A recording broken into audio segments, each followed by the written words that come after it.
I selected mechanical engineering because I've always liked math, science, and learning, and I thought that that was a very general discipline to select.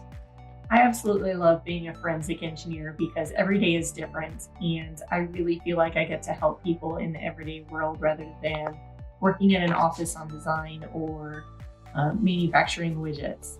As a field expert, I would show up after somebody's had a bad day, after something's gone wrong, after somebody's gotten hurt, and I like the feeling of being able to help them figure out what happened, why it happened, and what are the next steps. I can't remember a specific time where I was looked down upon because I was a woman engineer, but I can say that in different circumstances, I'm treated like a colleague, a kid sister, or a granddaughter, or something like that. But it's always been a positive experience, and I kind of expected going in that I would have to work harder to show myself as a strong person on the technical side of things. My first job was in design, and I happened to sit right outside my boss's office. So I got one of those easy buttons, only this one said, "Not my job." So whenever somebody treated me like a secretary, I would be able to slap the button and it would say, "Not my job." The biggest struggle that I faced as an engineer was when I was 4 months pregnant with my youngest son. Price of oil dropped and I got let go from my job. It was a really difficult time. I ended up spending a year and a half unemployed.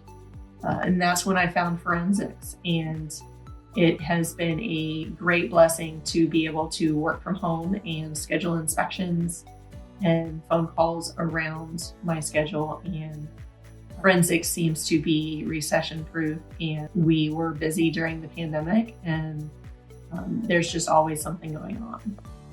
I was a design engineer for a couple of years, and then I was a manufacturing and quality engineer for a couple of years. And both of those were office-based and traditional 8-to-5 jobs.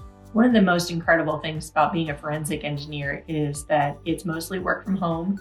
I do a lot of travel, but it has allowed me to develop a much healthier work-life balance. And I have 3 boys at home, and I'm able to build my schedule and work around my family life and still put forth all the effort that I need to into my job to be successful in my work, but also to be successful in my home life. I started out at Invista as a field expert, and now I'm a regional technical lead, and I love my job. It is a great experience to be able to work with a team of mechanical engineers and to support them and encourage them and coach them and set them up for success. One of the great things about Invista is I've always been encouraged to grow my technical knowledge and skills and develop a specialization. It's something that interests me.